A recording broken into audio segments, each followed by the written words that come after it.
हिंदी कहानी 2.0 चैनल में आप सभी लोगों का एक बार फिर से स्वागत है। तो दोस्तों, आज हम धर्मवीर भारती जी द्वारा लिखित उनकी कालजयी उपन्यास गुनाहों के देवता का 23वां भाग सुनते हैं। लेकिन उससे पहले आप सभी लोगों से विनम्र अनुरोध है, अगर चैनल पर नए हैं तो चैनल को सब्सक्राइब ज़रूर कीजिएगा। उपन्यास अच्छी लगे तो लाइक शेयर कमेंट ज़रूर कीजिएगा। तो चलिए शुरू करते हैं गुनाहों के देवता का 23वां भाग। दोस्तों, हमने पिछले एपिसोड में सुना कि चंदर की प्रतिबिंब ने चंदर को बहुत समझाया, जिसके कारण चंदर के मन में सुधा के लिए सोया हुआ प्यार फिर से जाग उठता है। और इधर सुधा कैलाश के साथ 2 दिन के लिए अपने मायके आ गई। उसकी तबीयत अब कुछ ठीक नहीं रहती है और कैलाश ने सुधा को उसके घर छोड़कर चंदर से कार लेकर रीवा किसी काम के सिलसिले में तुरंत चला जाता है। अब सुधा और चंदर अकेले हैं। उनमें आपस में ढेर सारी बातें होने लगती है। अब आगे। कैलाश कार पर बैठ गया, फिर बोला, देखो चंदर, दवा इन्हें दे देना याद से, वहीं रखी है। और कार स्टार्ट हो गई। चंदर लौटा। बरामदे में सुधा खड़ी थी, चुपचाप बुझी हुई सी। चंदर ने उसकी ओर देखा, उसने चंदर की ओर देखा, फिर दोनों ने निगाहें झुका ली। सुधा वहीं खड़ी रही। चंदर ड्राइंग रूम में जाकर किताबें वगैरह उठा लाया और कॉलेज जाने के लिए निकला।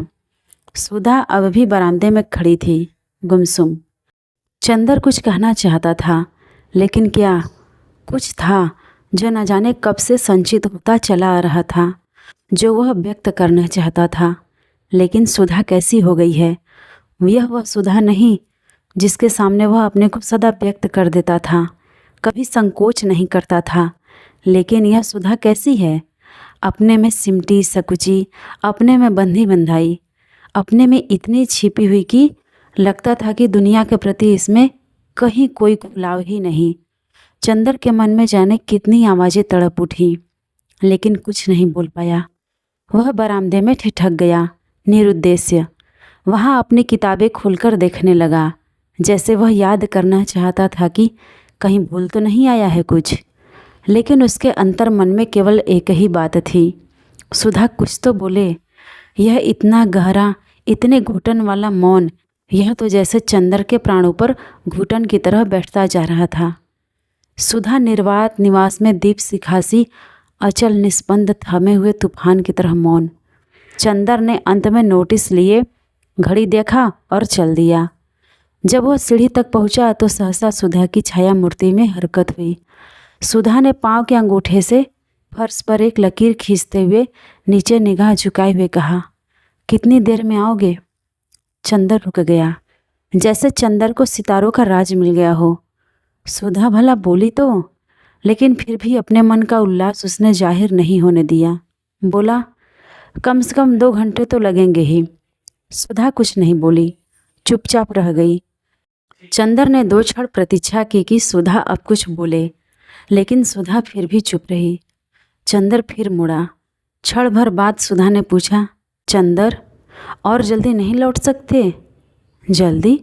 सुधा अगर कहे तो चंदर जाए भी ना, चाहे तो उसे इस्तीफा देना पड़े। क्या सुधा भूल गई कि चंदर के व्यक्तित्व पर अगर किसी का शासन है तो वह सुधा का है। वह जो अपनी जिद से उछलकर, लड़कर, रूठकर चंदर से हमेशा मनचाहा काम करवाती रही है, आज वह इतनी दीनता से, इतनी विनय से, इतने अंतर और इतनी दूरी से क्यों कह रही है कि जल्दी नहीं लौट सकते? क्यों नहीं वह पहले की तरह दौड़कर चंदर का कॉलर पकड़ लेती और मचल कर कहती, अगर जल्दी नहीं लौटे तो देख लेना। लेकिन अब तो सुधा बरामदे में खड़ी होकर गंभीर सी, डूबती हुई सी आवाज़ में पूछ रही है, जल्दी नहीं लौट सकते? चंदर का मन टूट गया। चंदर की उमंग चट्टान से टकराकर बिखर गई। उसने बहुत भारी सी आवाज़ में पूछा, क्यों? जल्दी लौट आते तो पूजा करके तुम्हारे साथ नाश्ता कर लेते, लेकिन अगर ज़्यादा काम हो तो रहने दो, मेरी वजह से हरज मत करना। उसने उसे ठंडे, शिष्ट और भावहीन स्वर में कहा, हाय सुधा, अगर तुम जानती होती कि महीनों उद्भ्रांत चंद्र का टूटा और प्यासा मन तुमसे पुराने स्नेह की एक बूंद के लिए तरस उठा है, तो भी क्या तुम इसी दूरी से बातें करती रही? काश कि तुम समझ पाती कि चंदर ने अगर तुमसे कुछ दूरी भी निभाई है तो उससे खुद चंदर कितना बिखर गया है। चंदर ने अपना देवत्व खो दिया है, अपना सुख खो दिया है और अपने को बर्बाद कर दिया है। फिर भी चंदर के बाहर से शांत और सुगठित दिखने वाले हृदय के अंदर तुम्हारे प्यार की कितनी गहरी प्यास धधक रही है। उसके रोम रोम में कितनी जहरीली तृष्णा की बिजलियां कौंध रही हैं। तुमसे अलग होने के बाद अतृप्ति का कितना बड़ा रास्ता उसने आग की लपटों में झुलसते हुए बिताया है। अगर तुम इसे समझ लेती तो तुम चंदर को एक बार दुलार कर उसके जलते हुए प्राणों पर अमृत की चांदनी बिखेरने के लिए व्यग्र हो उठती। लेकिन सुधा, तुमने अपने बाह्य विद्रोह को ही समझा, तुमने उस गंभीर प्यार को समझा ही नहीं जो इस बाहरी विद्रोह, इस बाहरी विध्वंस के मूल में पयस्विनी की पावन धारा की तरह बहता जा रहा है। सुधा, अगर तुम एक क्षण के लिए इसे समझ लो, एक क्षण भर के लिए चंदर को पहले की तरह दुलार लो, बहला लो, रूठ लो, मना लो, तो सुधा चंदर की जलती हुई आत्मा नरक चिताओं में फिर से अपना गौरव पाले, फिर से अपनी खोई हुई पवित्रता जीत ले, फिर से अपना विस्मृत देवत्व लौटा ले। लेकिन सुधा, तुम बरामदे में चुपचाप खड़ी इस तरह की बातें कर रही हो जैसे चंदर कोई अपरिचित हो। सुधा, यह क्या हो गया है तुम्हें? चंदर, बिनती, मम्मी, सभी की जिंदगी में जो भयंकर तूफान आ गया है, जिसने सभी को झकझोर कर थका डाला है, इसका समाधान सिर्फ तुम्हारे प्यार में था, सिर्फ तुम्हारी आत्मा में था। लेकिन अगर तुमने इनके चरित्रों का अंतर्निहित सत्य न देखकर बाहरी विध्वंस से ही अपना आगे का व्यवहार निश्चित कर लिया, तो कौन इन्हें इस चक्रवात से खींच निकालेगा? क्या यह अभागे इसी चक्रवात में फंसकर चूर हो जाएंगे सुधा? लेकिन सुधा और कुछ नहीं बोली। चंदर चल दिया। जाकर लगा जैसे कॉलेज के परीक्षा भवन में जाना भी भारी मालूम दे रहा था। वह जल्दी ही भाग गया। हालांकि सुधा के व्यवहार ने उसका मन जैसे तोड़ सा दिया था, फिर भी जाने क्यों वह आज सुधा को एक प्रकाश वृत्त बनकर लपेट लेना चाहता था। जब चंदर लौट आया तो उसने देखा सुधा तो उसी के कमरे में है। उसने उसके कमरे के एक कोने में दरी हटा दी है, वहाँ पानी छिड़क दिया और एक कूस के आसन पर सामने चौकी पर कोई पोथी धरे बैठी है। चौकी पर एक श्वेत वस्त्र बिछाकर धूपदानी रख दी है जिसमें धूप सुलग रही है। लॉन से शायद कुछ फूल तोड़ लाई थी जो धूपदानी के पास रखे हुए थे। बगल में एक रुद्राक्ष की माला रखी थी। एक शुद्ध श्वेत रेशम की धोती और केवल एक चोली पहने हुए, पल्ले से बाहों तक ढके हुए वह एकाग्र मनोयोग से ग्रंथ का पारायण कर रही थी। धूपदानी से धूम्र रेखाएं मचलती हुई, लहराती हुई, उसके कपोलों पर झूलती हुई सूखी रूखी अलकों से उलझ रही थी। उसने नहाकर केस बांधे नहीं थे। चंदर ने जूते बाहर ही उतार दिए और चुपचाप पलंग पर बैठकर सुधा को देखने लगा। सुधा ने सिर्फ एक बार बहुत शांत, बहुत गहरी, आकाश जैसी स्वच्छ निगाहों से चंदर को देखा और फिर से पढ़ने लगी। सुधा के चारों ओर एक विचित्र सा वातावरण था। एक अपार्थिव स्वर्गिक ज्योति के रेशों से बुना हुआ झीना प्रकाश उस पर छाया हुआ था। गले में पड़ा हुआ आंचल, पीठ पर बिखरे हुए सुनहले बाल, अपना सब कुछ खोकर विरक्ति में भिन्न सुहाग पर छाए हुए वैधव्य की तरह सुधा लग रही थी। मांग सोनी थी, माथे पर रोली का एक बड़ा सा टीका था और चेहरे पर स्वर्ग के मुरझाए हुए फूलों की घुलती हुई उदासी, जैसे किसी ने चांदनी पर हर श्रृंगार के पीले फूल छिटक दिए हों। थोड़ी देर तक सुधा स्पष्ट स्वरों में पढ़ती रही। उसके बाद उसने पोथी बंद कर दी। उसके बाद आंख बंद कर जाने किस अज्ञात देवता को हाथ जोड़कर नमस्कार किया। फिर उठ खड़ी हुई और फर्श पर चंदर के पास बैठ गई। आंचल कमर में खोस लिया और बिना सिर उठाए बोली, चलो नाश्ता कर लो, यहीं ले आओ। चंदर बोला। सुधा उठी और नाश्ता ले आई। चंदर ने उठाकर एक टुकड़ा मुंह में रख लिया, लेकिन जब सुधा उसी तरह फर्श पर चुपचाप बैठी रही तो चंदर ने कहा, तुम भी खाओ। मैं? वह एक फीकी हंसी हंसकर बोली, मैं खा लूँ तो अभी क्या हो जाए।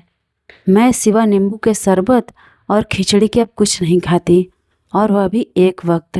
क्यों? असल में मैंने पहले एक व्रत किया, 15 दिन तक केवल प्रातः काल खाने का। तब से कुछ ऐसा हो गया है कि शाम को खाते ही मन बिगड़ जाता है। इधर और कई रोग हो गए हैं। चंदर का मन रो आया। सुधा, तुम चुपचाप इस तरह अपने को मिटाती रही। मान लिया चंदर ने एक खत में तुम्हें लिख ही दिया था कि अब पत्र व्यवहार बंद कर दो, लेकिन क्या अगर तुम पत्र भेजती तो चंदर की हिम्मत थी कि वह उत्तर न देता?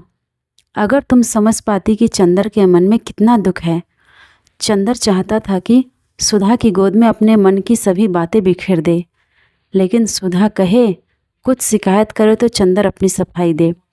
लेकिन सुधा तो है कि शिकायत ही नहीं करती, सफाई देने का मौका ही नहीं देने देती। यह देवत्व की मूर्ति सी पथरीली सुधा, यह चंदर की सुधा तो नहीं। चंदर का मन बहुत भर आया। उसने रुंधे हुए गले से पूछा, सुधा, तुम बहुत बदल गई हो। खैर, और तो जो कुछ है उसके लिए अब मैं क्या कहूँ, लेकिन अपनी तंदुरुस्ती बिगाड़कर क्यों तुम मुझे दुख दे रही हो? अब यूँ भी मेरी ज़िंदगी में क्या रहा है, लेकिन एक ही संतोष था कि तुम सुखी हो। लेकिन तुमने मुझसे वह सहारा भी छीन लिया। पूजा किसकी करती हो? पूजा कहाँ, पाठ करती हूँ चंदर, गीता का और भागवत का, कभी कभी सुर सागर का। पूजा अब भला किसकी करूँगी? मुझे जैसी अभागिनी की पूजा भला स्वीकार कौन करेगा चंदर? तब यह एक वक्त का भोजन क्यों? यह तो प्रायश्चित है चंदर। सुधा ने एक गहरी सांस लेकर कहा।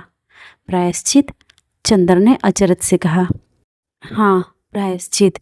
सुधा ने अपने पांव के बिछियों को धरती के छोर से रगड़ते हुए कहा। हिंदू गृह तो एक ऐसा जेल होता है जहाँ कैदी को उपवास करके प्राण छोड़ने की भी इजाज़त नहीं रहती। अगर धर्म का बहाना ना हो, धर्म के बहाने उपवास करके कुछ सुख मिल जाता है। एक क्षण आता है कि आदमी प्यार से विद्रोह कर चुका है, अपने जीवन की प्रेरणा मूर्ति की गोद से बहुत दिन तक निर्वासित रह चुका है। उसका मन पागल हो उठता है फिर से प्यार करने को, बेहद प्यार करने को, अपने मन का दुलार फूलों की तरह बिखरा देने को। आज विद्रोह का तूफान उतर जाने के बाद अपनी उजड़ी हुई जिंदगी में बीमार सुधा को पाकर चंदर का मन तड़प उठा। सुधा की पीठ पर लहराती हुई सूखी अलके हाथ में ले ली। उन्हें गूंथने का असफल प्रयास करते हुए बोला, सुधा, यह तो सच है कि मैंने तुम्हारे मन को बहुत दुखाया है, लेकिन तुम तो हमारी हर बात को, हमारे हर क्रोध को क्षमा करती रही हो। इस बात का तुम इतना बुरा मान गई? किस बात का चंदर? सुधा ने चंदर की ओर देखकर कहा। मैं किस बात का बुरा मान गई? किस बात का प्रायश्चित कर रही हो तुम, इस तरह अपने को मिटा कर? भला प्रायश्चित तो मैं अपनी दुर्बलता का कर रही हूँ चंदर। दुर्बलता? चंदर ने सुधा की अलकों को घटाओं की तरह छिटका कर कहा। दुर्बलता चंदर, तुम्हें ध्यान होगा, एक दिन हम लोगों ने निश्चय किया था कि हमारे प्यार की कसौटी यह रहेगी चंदर, दूर रहकर भी हम लोग ऊंचे उठेंगे, पवित्र रहेंगे।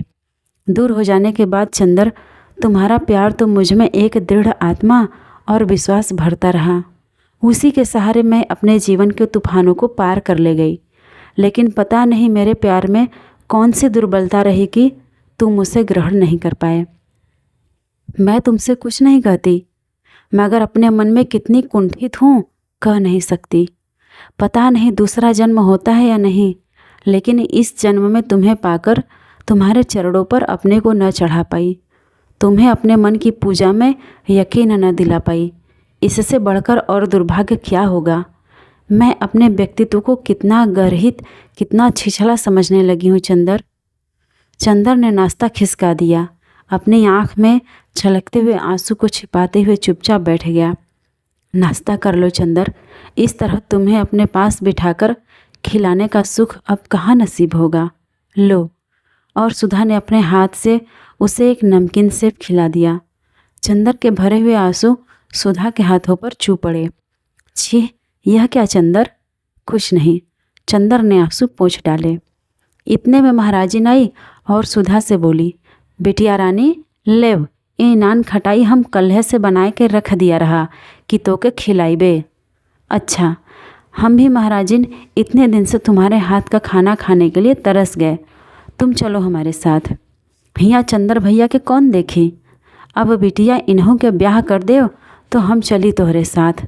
सुधा हंस पड़ी। चंदर चुपचाप बैठा रहा। महाराजिन खिचड़ी डालने चली गई। सुधा ने चुपचाप नान खटाई की तस्तरी उठाकर एक ओर रख दी। चंदर चुप। अब क्या बात करे। पहले वह दोनों घंटों बात करते थे। उसे बड़ा ताज्जुब हुआ।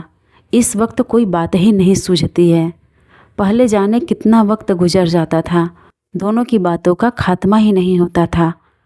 सुधा भी चुप थी। थोड़ी देर बाद चंदर बोला, सुधा, तुम सचमुच पूजा पाठ में विश्वास रखती हो? क्यों? करती तो हूँ चंदर। हाँ, मूर्ति जरूर नहीं पूजती, पर कृष्ण को जरूर पूजती हूँ। अब सभी सहारे टूट गए, तुमने भी मुझे छोड़ दिया। तब मुझे गीता और रामायण में बहुत संतोष मिला। पहले मैं खुद ताज्जुब करती थी कि औरतें इतना पूजा पाठ क्यों करती है। फिर मैंने सोचा, हिंदू नारी इतनी असहाय होती है, उसे पति से, पुत्र से, सभी से इतना लांछन, अपमान और तिरस्कार मिलता है कि पूजा पाठ न हो तो पशु बन जाए। पूजा पाठ ही ने हिंदू नारी का चरित्र अभी तक इतना ऊंचा रखा है। मैं तो समझता हूँ यह अपने को भुलावा देना है। मानती हूँ चंदर, लेकिन अगर कोई हिंदू धर्म की इन किताबों को ध्यान से पढ़े तब वह जाने क्या है इनमें, जाने कितनी ताकत देती है ये। अभी तक जिंदगी में मैंने यह सोचा कि पुरुष हो या नारी, सभी के जीवन का एकमात्र संबल विश्वास है, और इन ग्रंथों में सभी संशयों को मिटाकर विश्वास का इतना गहन उपदेश है कि मन पुलक उठता है। मैं तुमसे कुछ नहीं छिपाती चंदर। जब बिंती के ब्याह में तुमने मेरा पत्र लौटा दिया तो मैं तड़प उठी।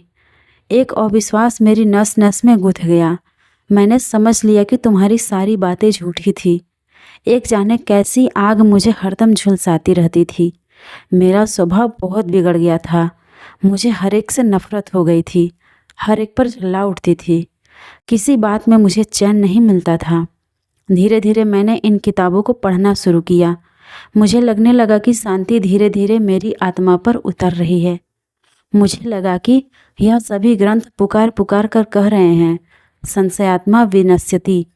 धीरे धीरे मैंने इन बातों को अपने जीवन पर घटाना शुरू किया तो मैंने देखा कि सारी भक्ति की किताबें और उनका दर्शन बड़ा मनोहर रूपक है चंदर।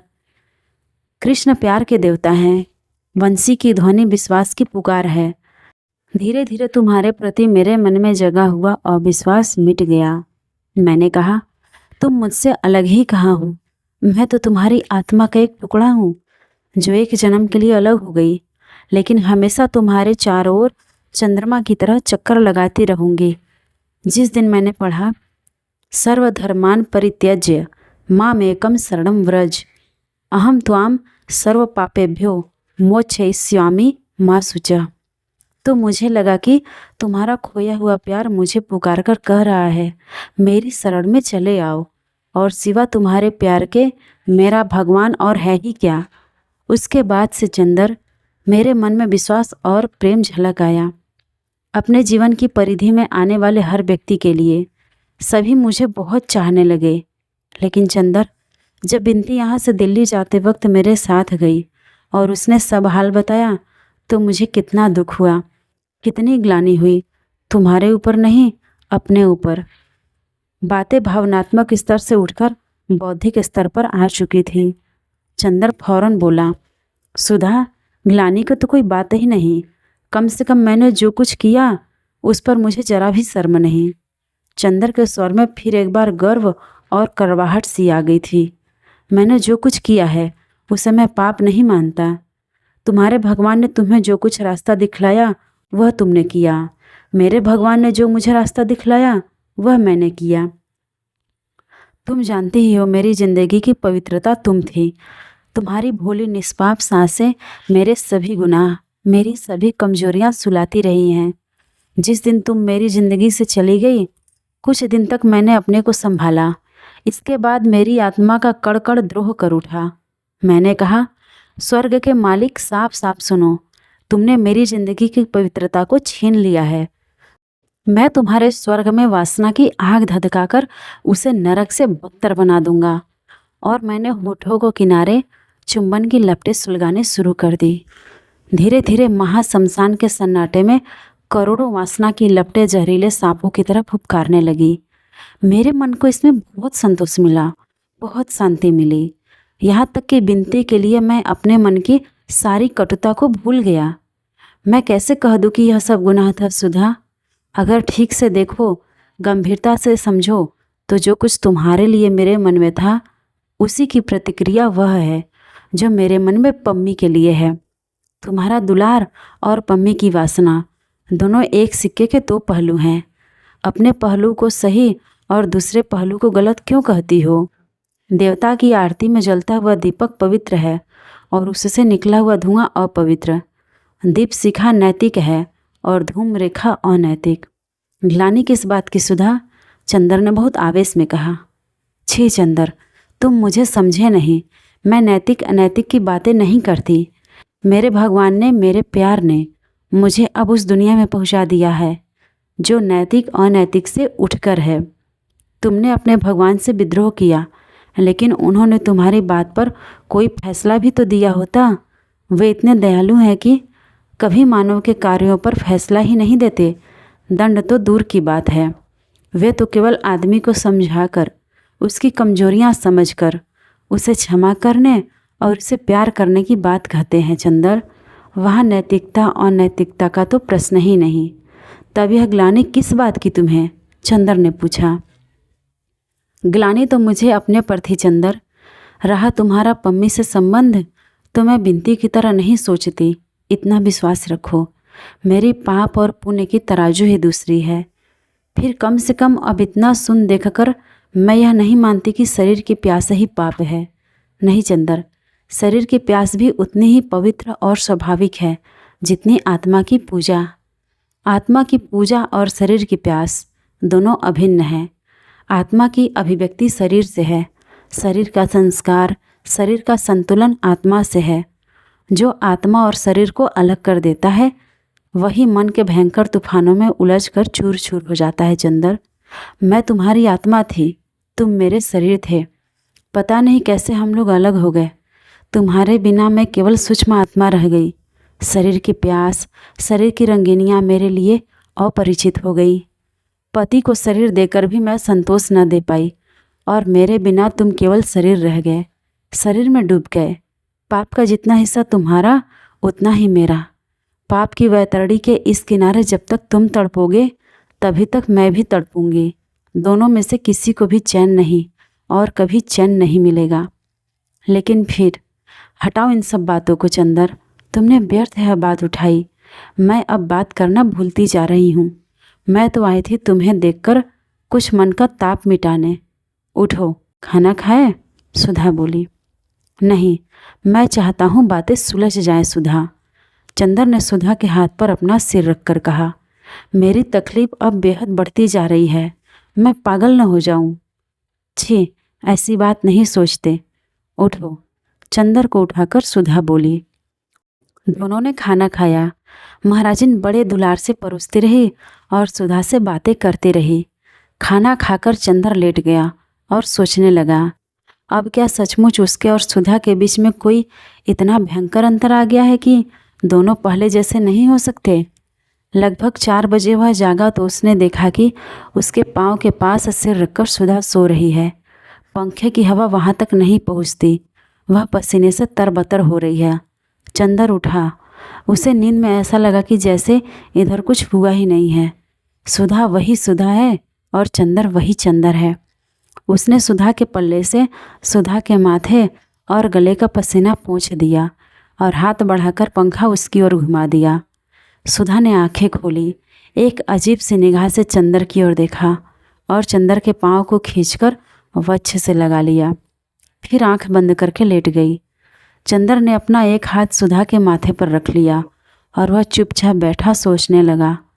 आज से लगभग साल भर पहले की बात, जब उसने पहले पहल सुधा को कैलाश का चित्र दिखाया था और सुधा रो धोकर उसके पाँव में इसी तरह मुंह छिपाकर सो गई थी। और आज सुधा साल भर में कहाँ से कहाँ जा पहुँची है। चंदर कहाँ से कहाँ पहुँच गया है। काश कि कोई उनकी ज़िंदगी की स्लेट से इस वर्ष भर में खींची हुई मानसिक रेखाओं को मिटा सके तो कितने सुखी हो जाए दोनों। चंदर ने सुधा को हिलाया और बोला, सुधा सो रही हो? नहीं। उठो। नहीं चंदर, पड़ी रहने दो। तुम्हारे चरणों में सब कुछ भूलकर एक क्षण के लिए भी सो सकूंगी। मुझे इसका विश्वास नहीं था। सब कुछ छीन लिया है तुमने, एक क्षण की आत्म प्रवंचना क्यों छीनते हो? सुधा ने उसी तरह पड़े हुए जवाब दिया। अरे उठ पगली। चंदर के मन में जाने कहाँ मरा हुआ उल्लास फिर से जिंदा हो उठा था। उसने सुधा की बाह में जोर से चुटकी काटते हुए कहा, उठती है या नहीं, आलसी कहीं की। सुधा उठकर बैठ गई। क्षण भर चंदर की ओर पथराई हुई निगाह से देखती रही और बोली, चंदर मैं जाग रही हूँ, तुम्ही ने उठाया है मुझे चंदर। कहीं सपना तो नहीं है कि फिर टूट जाए। और सुधा सिसक सिसक कर रो पड़ी। चंदर की आंखों में आंसू आ गए। थोड़ी देर बाद वह बोला, सुधा कोई जादूगर अगर हम लोगों के मन से यह कांटा निकाल देता तो मैं कितना सुखी होता। लेकिन सुधा अब मैं तुम्हें दुखी नहीं करूँगा। यह तो तुमने पहले भी कहा था चंदर, लेकिन इधर जाने कैसे हो गए। लगता है तुम्हारे चरित्र में कहीं स्थायित्व नहीं, इसी का तो मुझे दुख है चंदर। तो दोस्तों आज की ये धर्मवीर भारती जी द्वारा लिखित उपन्यास गुनाहों के देवता का 23वां भाग आपको कैसा लगा कमेंट करके ज़रूर बताइएगा। और अगर चैनल पर नए हैं तो चैनल को सब्सक्राइब जरूर कीजिएगा। अपने दोस्तों को भी शेयर कीजिएगा।